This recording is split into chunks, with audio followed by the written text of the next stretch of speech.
antenas significa una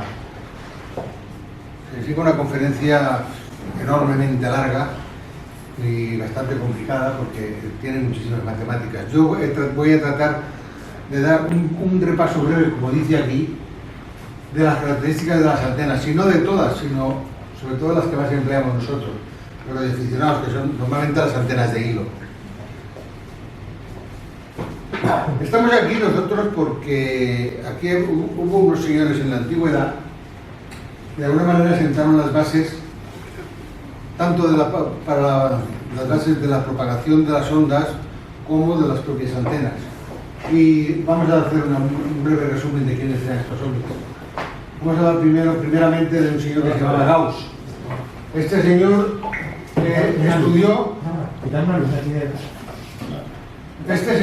estudió el tema de los flujos eléctricos y magnéticos de una carga eléctrica y en un espacio cerrado. No voy a explicar la teoría de Gauss, porque la teoría de Gauss es complicada. Simplemente que sepáis que hubo un señor que se llamaba Gauss y estableció toda la teoría de los flujos eléctricos de una carga. Apareció otro señor que se llamaba Faraday.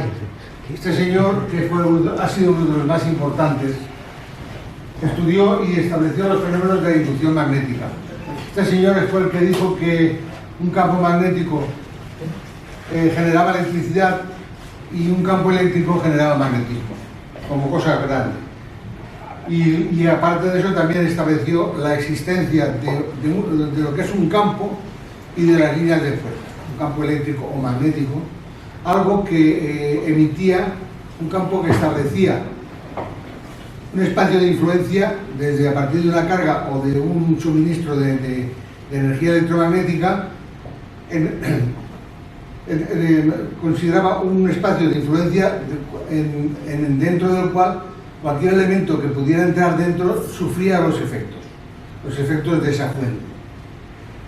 Apareció también Ampère, que él relacionó los campos eléctricos y magnéticos, pero en campos estáticos, no campos que se movieran porque eran variables, como el caso de los campos electromagnéticos que generamos nosotros, ¿no? Con las teorías de estos tres hombres apareció luego, posteriormente, Maxwell, que fue un gran matemático, que empleó además 9 años de su vida para tratar de unificar en una teoría común las teorías dispersas de cada uno de los tres anteriores. Y estableció su propia teoría del campo electromagnético y además demostró la existencia, matemáticamente hablando, sobre todo apoyándose en Faraday, porque Faraday no era un matemático, no sabía de matemáticas. Sin embargo, Maxwell le dio contenido matemático al respecto. De toda la teoría, que no son 4 fórmulas, son más, de toda la teoría que estableció Maxwell, apareció luego Glissay, que agrupó, o sea, entresacó de toda la teoría de Maxwell 4 fórmulas, que son las fórmulas de Maxwell, que son las que de todo el mundo habla, y muy poco se entiende. Y luego, por fin, aparece últimamente Hertz, que junto con otro científico, que no se nombra, que se llamaba Frank, demostró empíricamente, o sea, mediante un experimento, demostró la teoría de Maxwell, que existía un campo electromagnético que se propagaba en la distancia. Mediante un experimento con un carrete de Runkov, que generaba una chispa y a 30 metros puso una antena y saltaba la chispa en la antena. Más o menos, muy brevemente. Toda esa teoría luego fue llevada a la práctica. Fue llevada a la práctica por estos cuatro inventores. Popov, un científico ruso, que él empleó esa teoría con un objetivo, y era detectar tormentas lejanas a partir del campo eléctrico que generaban los relámpagos o los rayos, las chispas. Y esa fue su contribución en el estudio de antenas y el estudio de la propagación a todo este mundo. Luego apareció Marconi. Marconi, su principal obsesión fue establecer o inventar, que fue lo que inventó, la telegrafía sin hilos. La telegrafía ya existía a través de hilos, de un hilo, el telégrafo. y él estableció la telegrafía sin hilos. Julio Cervera, este señor, como buenos españoles, nadie le hace caso. Sin embargo, este señor fue el que inventó la radio en fonía, no telegrafía, sino fonía. Este señor era de Segorbe, por cierto, valenciano, comandante de ingenieros. Y además también el mando a distancia. Ese lo hizo ese señor. Y por último, Tesla, que ahora está muy de moda, que también inventó todo este tema de la radio, que tuvo su lucha con las patentes con Marconi en Estados Unidos, etcétera, etcétera. Bien, una vez ya establecido más o menos cuáles son los orígenes nuestros, vamos a ver cuáles son las funciones de una antena. He dibujado una antena aquí un tanto extraña, que tiene dos caras, una cajita con dos caras. Una cara que mira hacia un transmisor y está unida a él con una línea de alimentación. ¿Qué ocurre? Pues que el transmisor genera unas ondas electromagnéticas guiadas por la línea de transmisión, que es absorbida por esa cara, esa parte de la cara de la antena, que está trabajando como carga para la energía que genera el transmisor. De esa parte de la cara, nosotros tenemos que considerar tres temas. La impedancia de entrada, que debe de ser la conjugada de la del transmisor, como ya sabéis todos, porque debe de haber una igualdad o una armonía en todas las impedancias, desde el transmisor hasta la entrada de la antena, el rendimiento de la antena mismo y el ancho de banda. Luego, esa energía que ha recibido en el cuerpo central, la cajita, la va a transformar en principio en unas ondas electromagnéticas radiadas a través de un mecanismo de radiación que tenemos luego. Y además va a transformar su impedancia de entrada para seguir manteniendo el principio de transferencia total de energía a la transferencia del espacio, que como dijo Luis ya el otro día, el espacio tiene una propia impedancia, que son 120 pi o 377 ohmios. Eso lo hace esa antena en su transformación.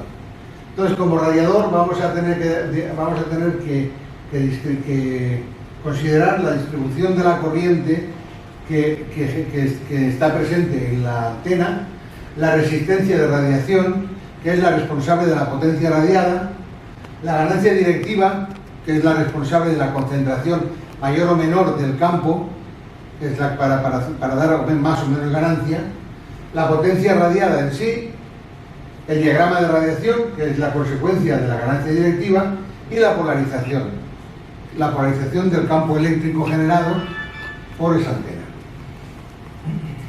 Aparte de eso, hay una ley de reciprocidad en el que dice que una antena se comporta igual en recepción como en transmisión.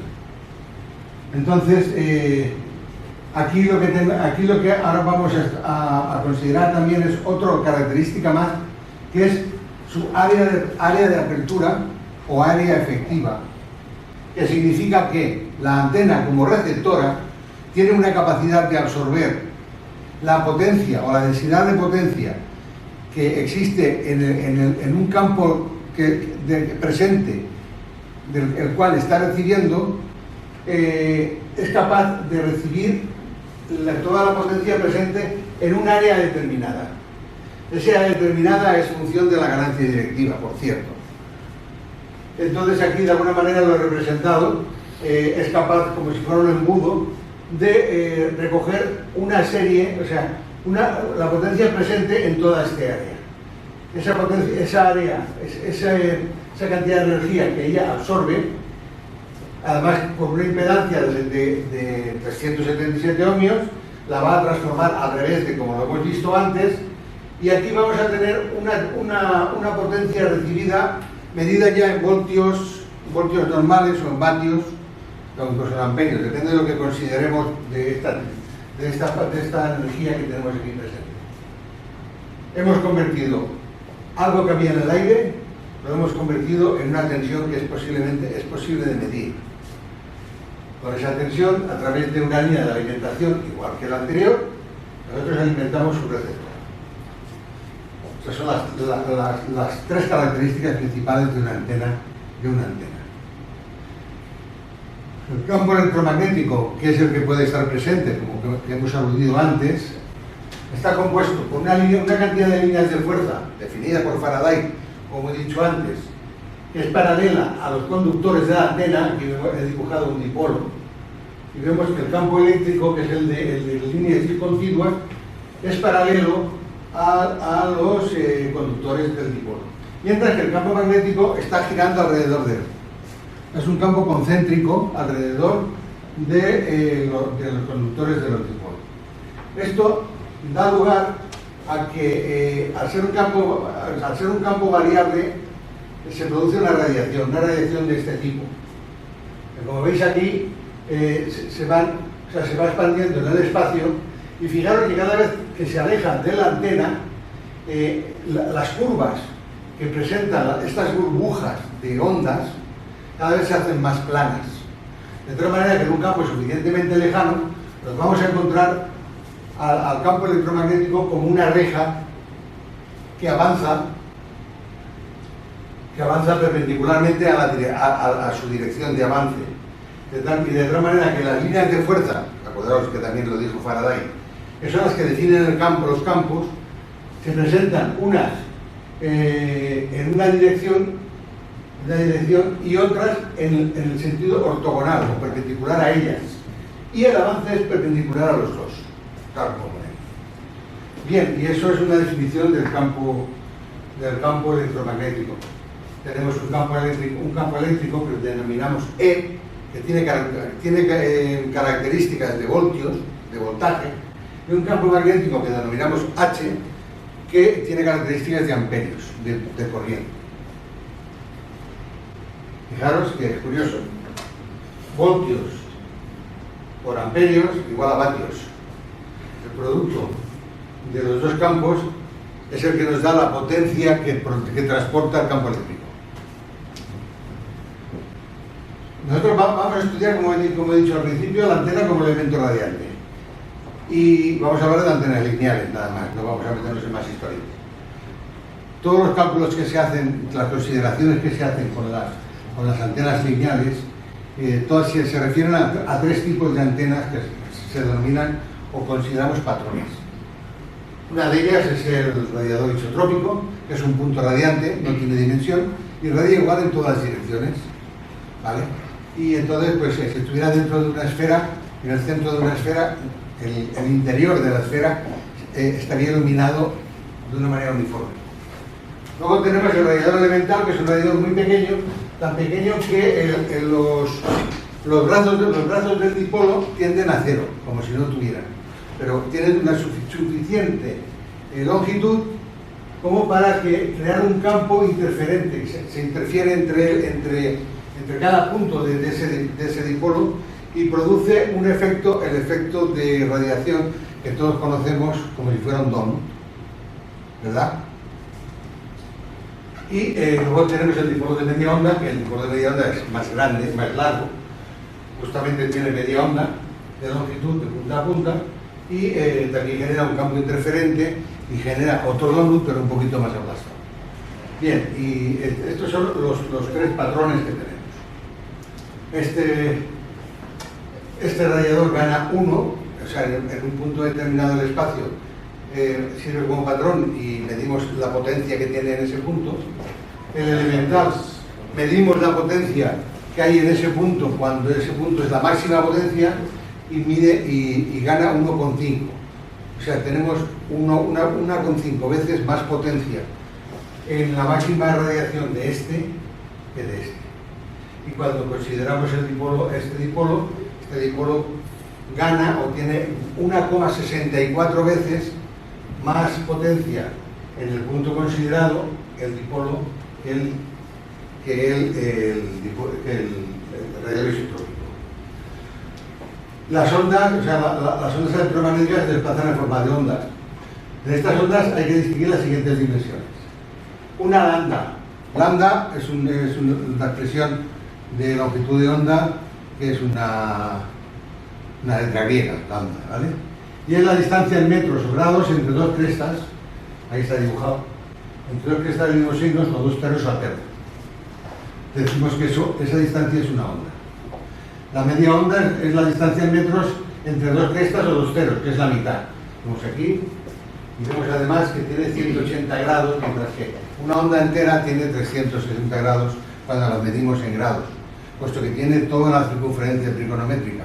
O sea, todo el desplazamiento que hace la onda a través de una circunferencia entera produce esa onda entre dos crestas o dos ceros. Y la del cuarto de onda, que es la distancia en grados, o entre una cresta y un cero consecutivo. Esto traducido a metros, como ya conocemos, la longitud de una lambda es 300 partido por la frecuencia de megaciclos. Os refiero lo mismo. Son 300, hablamos de 300, en realidad son la velocidad de la luz, 3 por 10 elevado a 8. Y la frecuencia en ciclos, pero si nos quitamos ceros, quitamos todos los ceros entre la frecuencia y la convertimos en megaciclos, esto lo convertimos en 300, va mucho más fácil de trabajar. La de media onda es 150 partido por la frecuencia, que es la que empleamos normalmente nosotros para determinar la longitud de un dipolo de media onda que queremos. Y de cuarto de onda, pues lo mismo, 75 dividido por la frecuencia para montar nuestro cuarto de onda vertical cuando queremos. Esto es el teórico. Lo que pasa es que físicamente hay que tener en cuenta el efecto terminal, que ya hablaremos de él después. Otro tema muy interesante son los circuitos equivalentes en las líneas de transmisión. Fijaros en el primer circuito, una línea menor de un cuarto de longitud de onda equivale a un condensador. Con eso os tenéis que quedar. Si queréis construir un condensador o una línea de transmisión, cortéis un trozo de línea y la dejéis abierta y tendréis un condensador. En función de esa longitud tendréis el condensador, la capacidad que toque. Si ese condensador lo cortocircuitamos al final, lo que obtenemos es una bobina. Luego nosotros podemos fabricar condensadores y bobinas con trozos de línea de transmisión. Si la línea de transmisión la prolongamos hasta el cuarto de longitud de onda, si la dejamos abierta tenemos un circuito resonante serie. Y si la cortocircuitamos tenemos un circuito resonante paralelo. Un circuito tanque, podemos llamar. Si continuamos extendiendo la línea de transmisión, cuando pasamos otro cuarto de onda y no hemos llegado a la media onda, aquí vemos que es al revés. Si lo dejamos abiertos, antes teníamos un condensador, ahora tenemos una bobina. Y aquí al revés, antes teníamos una bobina, ahora tenemos un condensador. Y cuando llegamos a la media onda, donde antes en un cuarto de onda teníamos un circuito serie, ahora tenemos un circuito paralelo. Y donde teníamos un circuito paralelo, tenemos un circuito serie. Estos son temas que nos apoyan mucho muchas veces en hacer cosas. Por ejemplo, en hacer un circuito resonante en un momento determinado, en hacer un condensador para una trampa, puesto que una línea de transmisión aguanta mucho más voltios que un condensador que podamos hacer nosotros, es mucho más fácil de hacer. Entonces, pues son muletas de las cuales nos podemos apoyar. Los parámetros que tiene una línea de transmisión, uno de ellos son las longitudes. Nosotros con una línea de transmisión podemos hablar de muchos tipos de longitudes. Una, la física, que es la que se mide con un metro. Yo tengo un dipolo que mide 5 metros. Vale. Otra, la eléctrica, que tiene en cuenta el efecto terminal. ¿Qué es el efecto terminal? Pues el efecto terminal es una historia que ocurre cuando el dipolo está alimentado. Las cargas con las que se alimenta se amontonan en los extremos, que da lugar a una apariencia, a una longitud virtual un poco más larga de la que en realidad es. Pero que eléctricamente es la que es. O sea, si nosotros cortamos un dipolo, medimos con un metro 5 metros, cuando nosotros lo alimentamos con una energía electromagnética, con nuestra emisora, nuestra emisora no está viendo un dipolo de 5 metros, está viendo un dipolo de 5 metros y algo más. Ese algo más depende de la longitud y el diámetro del conductor, pero por convenio se establece que es un 5% más grande. Luego, si yo quiero montar una antena y y de media onda, y entonces aplico la formulita que hemos dicho antes de 150 partido por la frecuencia, a eso le tengo que multiplicar por 0,95 para que acortando el hilo eléctricamente se quede a lo que toca, ¿vale? El 5% más. Por lo tanto no se divide por 150, se divide en 142,5, que es el 95% de 150. Luego está la velocidad, la longitud angular, que es la que se mide en grados. Nosotros decimos, tengo un monopolo de 90 grados, una antena vertical de 90 grados, o la antena o el dipolo tiene 180 grados. Efectivamente, lo medimos de esta manera. Si dividimos 360, que son los grados de una circunferencia, que es la longitud de onda entera, por los metros que tiene la longitud de onda, nos dará los grados por metro. ¿Vale? Esta es la misma cuenta cuando hablamos de no sé qué por kilo o cuando hablamos del tanto por uno. Entonces, pues lo multiplicamos por la longitud eléctrica y obtenemos la longitud angular, que la medimos en grados. También la podemos medir en radianes, pero no lo metemos en eso. La denominamos beta. Beta, porque es 360 partido por lambda, y H es lo que multiplicamos. Y luego también por fracciones de lambda. Fracciones de lambda medimos un cuarto de onda, media onda, 3 octavos. También tenemos que tener en cuenta la longitud efectiva. La longitud efectiva de una antena es aquella. Fijaros, es la longitud de una antena equivalente en la que con una distribución constante de corriente radiara la misma potencia que la antena origen. O sea, esta antena tiene su longitud es efectiva cuando la potencia radiada es igual a la antena origen, que es aquella de arriba. Para conseguir esta distribución uniforme entre estos dos puntos, físicamente se recurre a poner unas cargas capacitivas en la puerta. Esto pasa en un dipolo y esto pasa en un monopolo. La resistencia a radiación no es un concepto físico, sino el equivalente de una resistencia física que disipara la misma potencia que radia la antena. O sea, si la antena está radiando 5 vatios, después de considerar todo lo que pierde y gana, y de esto está radiando 5 vatios. Pues, y si la intensidad de la base es 1 amperio, pues 5 vatios por 1 amperio son 5 ohmios de resistencia. Pues eso mismo es la resistencia que nosotros consideramos, pero que no es una resistencia real, puesto que eso solamente es la capacidad de radiar. Luego las antenas las dividimos en dos partes, antenas multibanda y antenas de banda ancha. Una antena multibanda es aquella que radia de manera discreta en distintas frecuencias, pero radia una u otra u otra. ¿Vale? Tenemos ahí lo que llamamos el bigote de gato, o las antenas en paralelo, en la que cada dipolo radia de una manera distinta, para una frecuencia distinta. Eso mismo lo podemos considerar este tipo de antenas, como por ejemplo en la Cruzcraft famosa, que parece un cactus, tiene una serie de elementos en paralelo con el mástil central. Estos elementos paralelos son elementos de un cuarto de longitud de onda, de tal manera que, como hemos considerado antes en la línea de transmisión, un cuarto de longitud de onda cortocircuitado es un circuito resonante paralelo. Luego aquí en su entrada tiene una impedancia de entrada muy grande. ¿Qué significa eso? Que a partir de aquí para arriba se ha cortado la antena para esta frecuencia, en la cual esto es un cuarto de longitud de onda.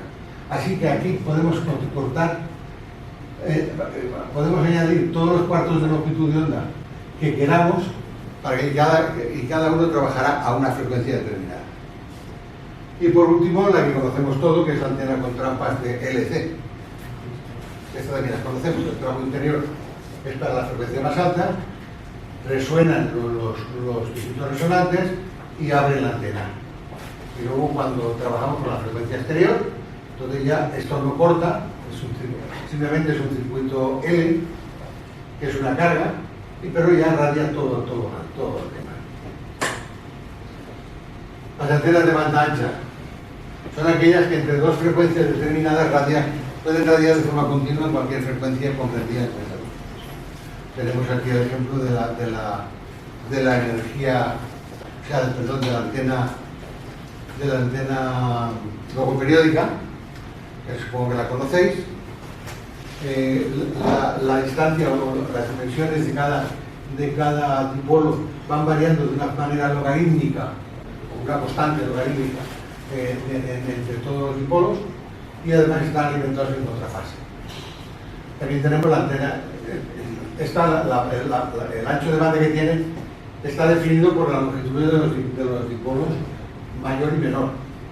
Este de aquí es una antena de discono que se emplea normalmente para la recepción, y en realidad es una antena, es un monopolo, es una antena vertical, al cual el radiador vertical lo hemos achatado tanto que lo hemos convertido en un disco.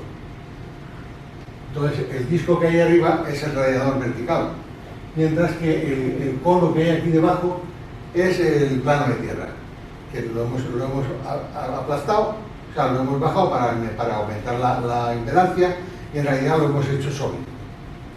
Esto tiene unas 10 octavas de ancho de banda, una burrada. Y luego el dipolo de Nadenenko, que también habéis oído hablar de él, son una serie de hilos conformados a modo de jaula de una manera circular, que son aproximadamente 6 hilos normalmente suelen tener, y esto lo que hace es aumentar el radio del brazo del dipolo de una manera espectacular. Al aumentar el brazo del dipolo, aumentamos el ancho de banda, hasta una octava, más o menos. De las antenas Yagi no vamos a hablar mucho. Estas las conocéis ya. Sabéis que, aprovechando también Faraday, que Faraday está en todos lados, del dipolo excitado, el campo que se crea, insertamos en ese campo un elemento parásito, se induce ese campo electromagnético, que a su vez produce un voltaje que además una radiación, una reradiación que interfiere en el campo primitivo, y entonces ahí los dos campos se juntan y montan un campo muy especial, que es este. Ese campo especial tiene un lóbulo principal que va en la dirección del director, en este caso, y un lóbulo trasero, que es este, que es el que va en dirección contraria. La relación entre las dos magnitudes, hablamos de relación frente-espalda.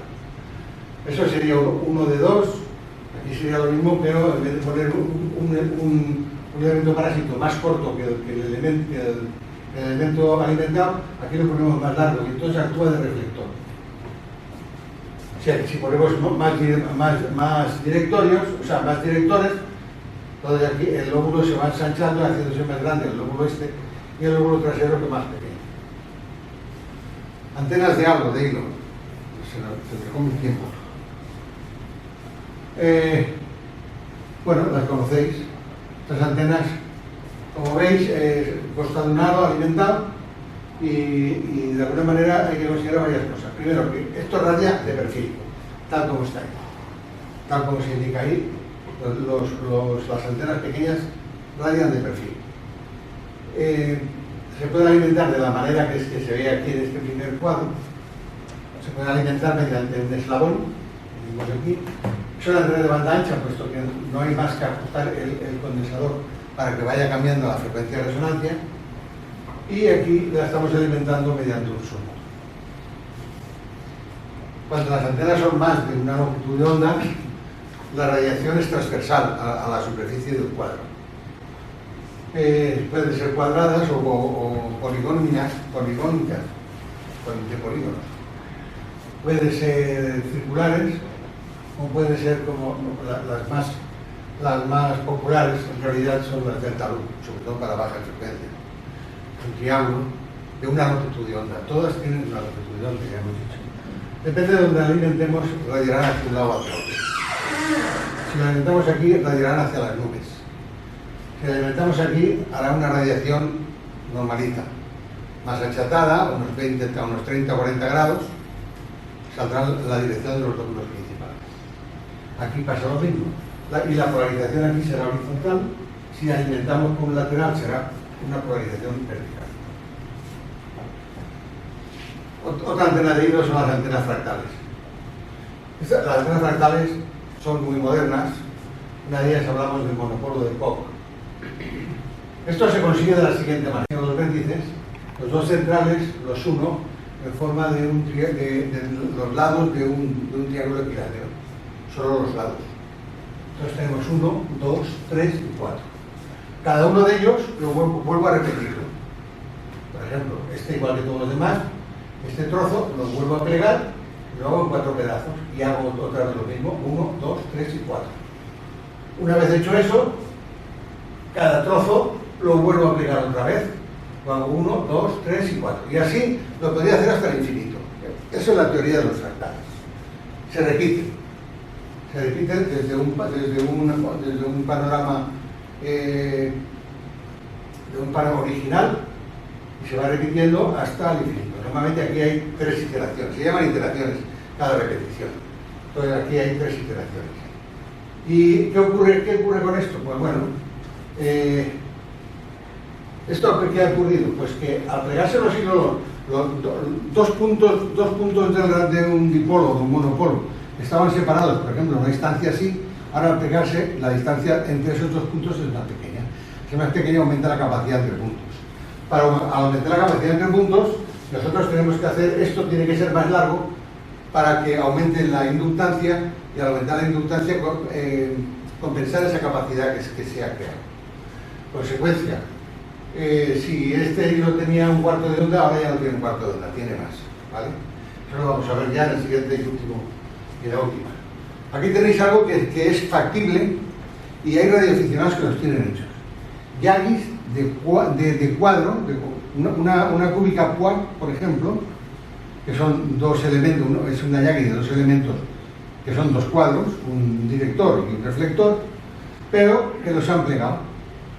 Por ejemplo, un dipolo para 20, o sea, una antena de este tipo, un cuadro de 20 metros, cada lado tiene 5 metros, puesto que el perímetro tiene que tener 20 metros, ¿no? Una longitud de onda. Sin embargo, así que se consigue un cuadro de 2,84. Hemos conseguido reducir la dimensión de ese cuadro. Aquí en un lado hemos puesto en centímetros las longitudes de cada pliegue. Pero ¿qué ocurre? Aquí tenemos, por ejemplo, esto, que es para 14 con un megaciclo, cuál es su impedancia de entrada, la polarización es vertical, puesto que está alimentado por una rama vertical, la longitud de cada rama son 7,44 metros, con el pliegue, y la longitud total son 29,76 metros. Fijaros, lo que hablaba de la capacidad, al plegarse, cómo aumenta la capacidad. Al plegarse los hilos, la capacidad entre los puntos de los hilos aumentan y entonces necesitamos aumentar la longitud. Donde antes necesitábamos 20 metros, ahora necesitamos 29,76. Y eso es lo que podemos hablar, no nos da tiempo de más, me he pasado 4 minutos, sobre las antenas de hilo. Podemos hablar de más cosas luego, bueno, las antenas, bueno, luego hay mucho, pero no da tiempo para más. Tenemos que generalizar. Así que eso es lo que tengo que decir.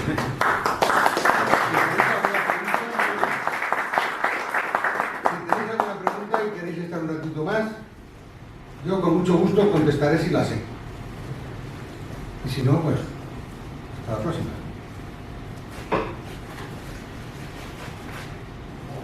Vale. ¿Qué ganamos en esa última antena? ¿Qué ganamos? Esa última antena trabaja como son 20 metros, nos complica la vida hacerle toda la historieta. Sí, nos complica la vida, pero ganas espacio. ¿Ganamos en ganancia? Ganas espacio, nada más. Ganas de espacio, ¿vale? La superficie es la misma, o prácticamente la misma. Sí, pero espacio no. De tener un cuadro de 5 metros de lado a tenerlo de 3, eso es lo que ganas. ¿Qué pierdes? Pierdes también, porque de 20 metros de hilo a 29 metros de hilo aumentas el peso del conductor. Y el precio. ¿Vale? Bueno, unas cosas por otras. Esas antenas las están poniendo. ¿Sabes? ¿Nos podrías dar un ejemplo comercial? ¿De esto? Sí, ¿hay alguna que tú conozcas? No. Que tengamos a alguien. No, yo no, he visto, las he visto en revistas. Y seguramente si buscáis en internet Antenas fractales de cuadros seguro que las encontráis. Seguro que las encontráis. Ya no porque no tenemos tiempo, sino incluso si hubiera internet aquí las podemos buscar y las teníamos ahí. En realidad son las antenas que tienen los teléfonos móviles, ¿no? Las antenas de los teléfonos móviles no son fractales. Bueno, pero son otro tipo de fractales, sí son fractales, pero no son antenas lineales. Son fractales porque lo que emplean es lo que llaman el triángulo de Sierpinski, por ejemplo, que es un triángulo, es en un circuito impreso, una cara de cobre, ¿vale? Ellos preparan un triángulo puesto con un vértice puesto a tierra como si fuera una antena vertical. Un plano, un lado plano se estaría en la parte superior y los dos laterales inferiores. A este punto se le añadiría, sería el vivo del ecuación, ya tendría su plano de tierra. Ahí iría haciéndose huecos de triángulos metidos, por ejemplo, entre los puntos medios de los tres lados, harías un corte y quitarías el triángulo que queda en medio y se quedaría un hueco. Ahí quedarían dos triángulos más, tres triángulos más pequeños en las esquinas. Les vuelves a hacer lo mismo, les vuelves a quitar. Y en los otros triángulos que van a quedar pequeñitos, les vuelves a quitar. Haces tres iteraciones. Y entonces ahí tienes una antena multibanda para tres frecuencias. La frecuencia grande, la frecuencia mediana y la frecuencia pequeña. Eso se llama un triángulo de Sierpinski. Este que hemos visto llaman triángulos, o sea, polígonos de isla, porque les llaman una isla. Hay algunos que tienen una cantidad inmensa de pliegues.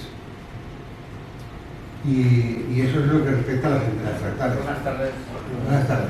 Una pregunta más, por favor.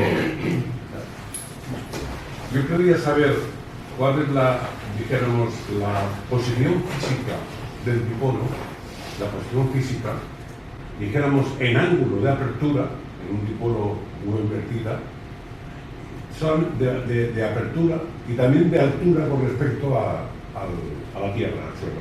Bien. Hay mucho que hablar, hay mucho que rascar, igual que las antenas de tiro largo y tal. Vamos a ver, un dipolo en teoría tiene que ser horizontal, ¿vale? Tiene que estar frente al suelo, pero al suelo considerado como un buen plano de tierra, como un buen conductor, cosa que no lo es. Hay unos sitios que sí y otros que no. El mar es un buen conductor, el agua de mar o agua salada es un buen conductor, sin embargo, pues el desierto es un mal conductor, por poner los dos extremos. Dentro de ahí, pues podemos ver, además, el suelo depende también del grado de humedad que tenga en el momento que consideremos. Puede haber mucho tiempo de sequía, el suelo está seco, o puede haber sido un año de lluvia y el suelo está húmedo, por lo tanto es mucho mejor conductor. Entonces, la altura debería de variar en función de eso. ¿Por qué? Porque teóricamente deberíamos de buscar dentro del suelo, no ya en la superficie del suelo, sino dentro del suelo, el filete que fuera un buen conductor. Que es cosa muy impredecible, ¿no? Entonces lo suyo es que nosotros forcemos, por ejemplo, esa buena conducción con el clásico plano de tierra. Bien, con una malla de tela de gallinero, por ejemplo, sería una buena historia esa. La altura, media longitud de onda. Si la ponemos más bajo, el dipolo la radiación se forma un globo. Forma un globo que mira hacia las nubes, lo que todo el mundo llamamos calientanubes, ¿vale? Que es, normalmente también se aprovecha para trabajar en el modo N-bis. ¿Qué pasa? Que el ángulo de radiación es muy alto, tropieza cuando llega a la capa F en este caso, y retroceder, salta a una longitud o una distancia muy corta de la antena. A las distancias cortas viene muy bien. ¿Por qué? Porque si ese dipolo radiara con un ángulo de radiación muy tendido, sería muy bueno para DX, pero la distancia del salto sería enorme en el que tú no vivías nada.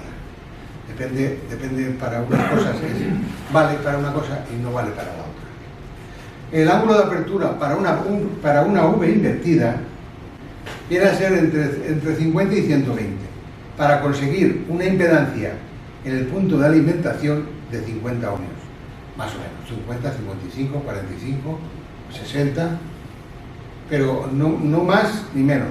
En el sentido, ¿por qué? Pues porque En esas condiciones, el dipolo, que debería ser horizontal y no lo es, en vez de radiar, en vez de tener una polarización horizontal, tiene una polarización vertical. Se comporta como una vertical, por lo tanto coge ruido que es necesario. ¿Está bien así? Sí, señor. Parece que sabe usted eso. ¿Nada más? ¿Eso ocurre nada más? Por mi parte, muchas gracias otra vez por haber venido y haber aguantado el rollo, que ha tenido que ser rápido. Porque hay mucho que hablar, y habría que hablar mucho de muchas cosas. De antenas de hilo largo,